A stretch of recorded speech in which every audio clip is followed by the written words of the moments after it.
महीने में ये उपाय कर लिया तो आपके घर से दरिद्रता दूर होगी।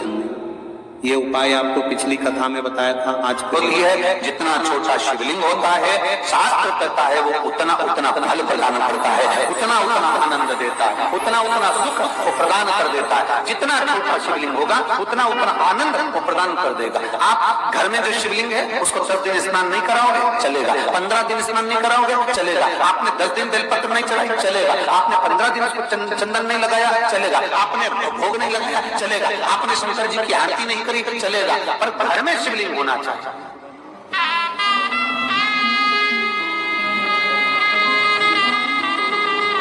अब किसी ने कहा गुरुजी जब हमें आरती नहीं करना, पूजन नहीं करना, अर्चना नहीं करना, फिर घर में शिवलिंग क्यों रखना? तो हम उनसे पूछते हैं, देखो तुम्हारी सास रोटी भले ना, तुम्हारे ससुर भले दुकान पर ना जाए, भले ना जाए, भले दुकान पर जाए ना जाए, माँ भले रोटी बनाए ना बनाए, माँ भले पोछा लगाए ना लगाए। और ईमानदारी से बोलना, जितने यहाँ बैठे हो और जितने आस्था चैनल पर सुन रहे हो, जितने यूट्यूब फेसबुक पर श्रवण कर रहे हो, लाखों की संख्या में जितने जितने पंडालों में बैठे हुए हो, मंदिर के प्रांगण में बैठे हुए, विचार करना जरा कि भले वो काम ना करे, भले माँ रोटी ना बनाए, भले वो कुछ नहीं करे, भले वो पिता दुकान पर भी ना जाए, परंतु उनका बैठे रहना भी हमारे जीवन का कल्याण कर जाता है। उनके बैठा रहना, घर में जब तक माँ है ना, भले बुजुर्ग है, बैठी है ना, उसके रहने से धमक है, कोई अंदर नहीं घुस सकता, कोई आ नहीं सकता, डर लगता है लोगों को, जरा सी अम्मा बैठी है, माँ बैठी है, दादी बैठी है, कोई तुरंत बोल देगी। बहुएं अपने काम में लगी रहती है, पर घर में बुजुर्ग माँ की धमक होती है, घर में बुजुर्ग पिता की धमक होती है, घर में बुजुर्ग दादी की धमक होती है, घर में बुजुर्ग दादा की धमक होती है। भले वो कुछ नहीं करती, पर बैठी रहेगी ना, उतने में उसकी धमक है। कुछ ना करे तो भी धमक है। मेरे शंकर भगवान को तुम आरती करो मत करो, मेरे शंकर भगवान को तुम बेलपत्र चढ़ाओ मत चढ़ाओ, मेरे शंकर भगवान को तुम जल चढ़ाओ मत चढ़ाओ, पर अपने घर में एक शिवलिंग होना चाहिए और प्रयास करो कि भगवान शंकर तुम्हारे घर में रहे। बोल बम का नारा है, शिव तुम्हारे घर में रहे। हमने पहले एक बात कही थी, जब थोड़ी सी भी तकलीफ आती है तो सबसे पहले अपने घर में जो शंकर का शिवलिंग है, मुझसे कहते हैं प्राथमिक उपचार केंद्र। प्राथमिक उपचार केंद्र का मतलब क्या है कि यहाँ पर थोड़ा बहुत इलाज हो जाएगा, बाकी फिर दूसरे बड़े हॉस्पिटल में इसको रेफर कर दिया जाएगा। थोड़ी सी तकलीफ आई तो तुम दौड़ के यहाँ कुबेरेश्वर तो आओगे नहीं, थोड़ी सी तकलीफ आई तुम दौड़कर उज्जैन तो जाओगे नहीं, थोड़ी सी तकलीफ आई तो दौड़कर तुम काशी तो जाओगे नहीं, थोड़ी सी तकलीफ आई तो तुम दौड़कर सोमनाथ तो जाओगे नहीं। इसलिए अपने घर में प्राथमिक उपचार केंद्र रखो, अर्थात एक शिवलिंग अपने घर में रखो। थोड़ा सा दुख आया और तुमने एक लोटा जल चढ़ाया और आचमन करा,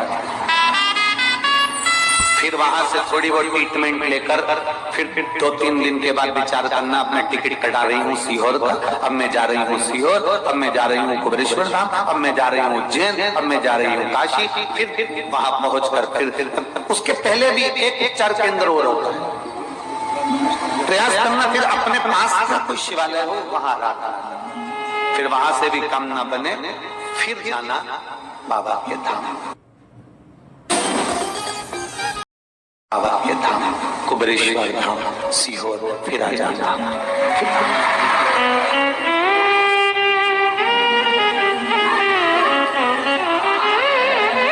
बहुत सारे लोग सावन के महीने में, बहुत सारे लोग सावन के महीने में अमरनाथ जाते हैं। बोलो बोलो, जाते हैं कि नहीं जाते? जम के बोलो जरा, सारे पंडाल वाले बोलो, जाते हैं ना? बहुत सारे लोग सावन के महीने में अमरनाथ जी जाते हैं। उसमें से कुछ ऐसे भी होते हैं जो कभी अपने घर के पास के मंदिर में नहीं गए और अमरनाथ गए, कारण सेल्फी।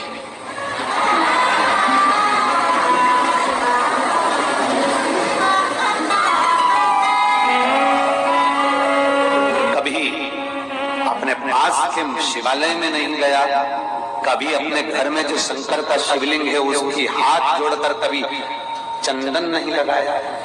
अगर ये 3 उंगली का मात्र स्पर्श कर कर उस शिवलिंग को टच कर कर उस अमरनाथ को याद कर लेता तो 7 दिन के अंदर अमरनाथ बाबा भी तुझे स्वप्न में आकर दर्शन देकर चला जाएगा। मां शिव महापुराण का कुमार खंड उठाकर पढ़िएगा, गीता प्रेस गोरखपुर की शिव महापुराण का कुमार खंड उठाकर पढ़ोगे तो उसमें वर्णन आता है, जिस दिन तुम्हें स्वप्न में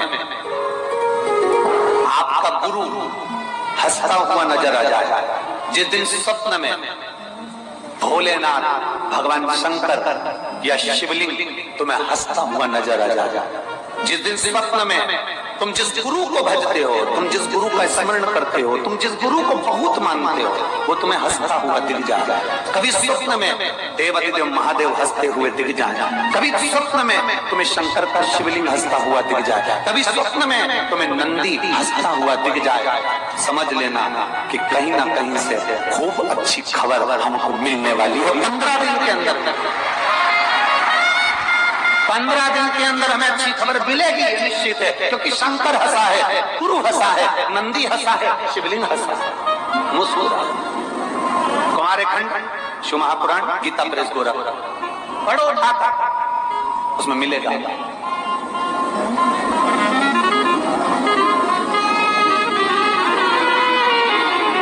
स्मरण करो शंकर का।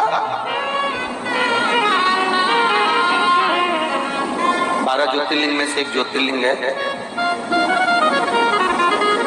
आपके स्मरण में रहना चाहिए वो।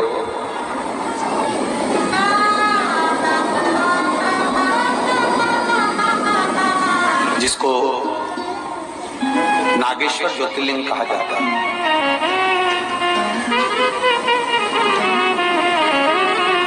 कौन सा ज्योतिर्लिंग है? जम के बोलो जरा, जम के। नागेश्वर। कभी स्मरण किया है आपने नागेश्वर ज्योतिर्लिंग का? कभी द्वारका गए होगे, दर्शन किया होगा आपने नागेश्वर ज्योतिर्लिंग का? कभी पूछा आपने उनसे कि ये नागेश्वर ज्योतिर्लिंग यहाँ पर प्रकट हुआ, इसका कारण क्या है, ये था क्या स्थान? एक वैश्य और उसकी धर्मपत्नी दोनों शंकर की भक्ति में अविरल डूबने वाले। अभी इतना भरोसा था इनको। आज एक सोशल मीडिया वाले, आप लोग उसमें न्यूज चैनल पर देखे भी होंगे, तो आज एक न्यूज पर इंटरव्यू था लाइव, तो उसमें उन्होंने एक प्रश्न किया था, वो श्रीवास्तव दिल्ली से, तो वो एक प्रश्न करे थे। उन्होंने एक प्रश्न किया था, गुरुजी आपने ये कैसे कह दिया कि कंकर में शंकर है, और कंकर में शंकर लोगों को सिद्धता भी आई, आपने कैसे सिद्ध कर दिया, इसको कैसे कर दिया कि कंकर में शंकर है? आप कैसे कह सकते हो कंकर में शंकर है?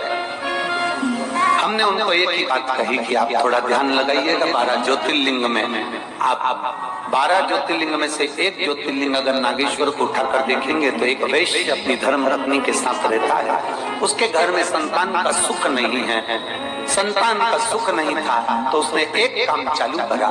प्रत्येक वन में वो एक बेलपत्र का वृक्ष, एक बेलपत्र का पौधा लगाना प्रारंभ कर दिया।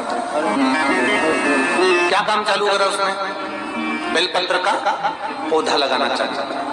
अब दुनिया के लोग हमसे कहते हैं कि महाराज जी ने बताया तो हमारे यहाँ 10 साल बाद संतान हुई, कोई कहता है हमारे यहाँ 20 साल संतान हुई, कोई कहता है हमारे यहाँ 30 साल बाद संतान हुई, कोई कहता है महाराज जी ने बताया तो 15 साल बाद संतान हुई, कोई कहता है 8 साल बाद संतान हुई। इसमें शिवर वाले महाराज ने कुछ नहीं कहा। इसमें तुम्हारा जो विश्वास था, तुमने कथा सुनी, पीछे के जितने श्रावण के महीने आपको बोले जाते थे, राम से हम वृक्ष लगाने को कहते थे। बोलो बोलो, सही है कि गलत है? ईमानदारी से बोलो। हमने आपको वृक्ष लगाने के लिए कहा, हमने आपसे कहा कि 1 करोड़ बेलपत्री के वृक्ष लगाना है, और टीवी पर हमने कह दिया सबको लगाना है, और वृक्ष लगाने के फोटो हमको भेजना, हम टीवी पर उसको दिखाएंगे। बोलो बोलो, किस किसने सुनी थी वो कथा? सुनी थी ना? हमने कहा उनके फोटो हम टीवी पर दिखाएंगे। आप लोगों ने वृक्ष लगाए, भले हाथ लगाया वृक्ष में, उसके फोटो भेजे, उसके वीडियो भेजे, हमने उसको आस्था चैनल पर दिखा। अब कोई कहे कि ये शिवर वाला तो पगला हो गया, सबसे पेड़ लगवा के फिर रहा है। अब दूसरा काम उठाया कि निर्माल्य विसर्जन रथ चलवाया। निर्माल्य विसर्जन मतलब जो भगवान देवाधिदेव महादेव के हाथ जोड़कर मांगा है कि 1 महीना ऐसा दे दो जिस महीने में अगर संसार का मनुष्य संसार में जन्म लिया मानव, अगर मान लो संसार में पैदा हुआ मनुष्य अगर शंकर भगवान को जल चढ़ाना भूल जाए, तो 33 कोटि देवताओं ने शंकर भगवान से कहा कि हम देवता देवाधिदेव महादेव आपको जल चढ़ाएं, और जल चढ़ाएं और उनकी समस्या भी समाप्त हो जाए। तो देवताओं को देखकर भगवान शंकर ने कह दिया, एक श्रावण का महीना मैं आपको देता हूँ, उसमें कुछ मत करना, आपको लोटा भरकर जल चढ़ाने की भी जरूरत नहीं पड़ेगी, जो वर्षा होगी देवाधिदेव महादेव पर जल चढ़ाकर चली जाएगी, संपूर्ण विश्व का कल्याण। कौन करता? ये सावन का महीना तुम्हारे लिए और हमारे लिए नहीं आता। सावन का महीना तो देवाधिदेव महादेव के लिए आता है कि आप और हम अगर शंकर मंदिर जाना भी भूल गए, शिव के मंदिर तक भी नहीं पहुंच पाए, शंकर की चौखट तक भी नहीं पहुंच पाए, शिव का स्मरण भी नहीं कर पाए, शंकर का स्मरण हम उसका भजन भी नहीं कर पाए, तो ये देवता भी हमारे लिए भजन कर जाते हैं। तो भगवान शंकर को श्रावण प्रिय है। एक कारण कहा कि मंथन में जो विष निकला उस विष का पान किया और भगवान देवताओं ने मिलकर भगवान शंकर का जलाभिषेक किया। दूसरा कारण कहा, माता सती ने शंकर को पाने के लिए श्रावण के महीने में ही सबसे ज्यादा साधना करी है। और क्या करा था माता सती ने? एक बालू का मिट्टी का शिवलिंग बनाती थी, प्रतिदिन शिवलिंग का निर्माण करती थी, और शिवलिंग का निर्माण कर कर उसकी पूजन कर कर अर्चना कर कर उसका विसर्जन करती थी सती माता। और माता सती का नियम था भगवान शंकर को पाने के लिए शिवलिंग का। तो हमारे यहाँ शिव महापुराण में लिखा है कि पार्थिव शिवलिंग का निर्माण होना चाहिए, और पार्थिव शिवलिंग का निर्माण करना है तो उसके लिए भी वर्णन करा गया। ब्राह्मण श्वेत मिट्टी के शिवलिंग का निर्माण करे, वैश्य पीली मिट्टी के शिवलिंग का निर्माण करे, क्षत्रिय लाल मिट्टी के शिवलिंग का निर्माण करे, और शूद्र काली मिट्टी के शिवलिंग का निर्माण करे। कितना बड़ा शिवलिंग बनाना चाहिए?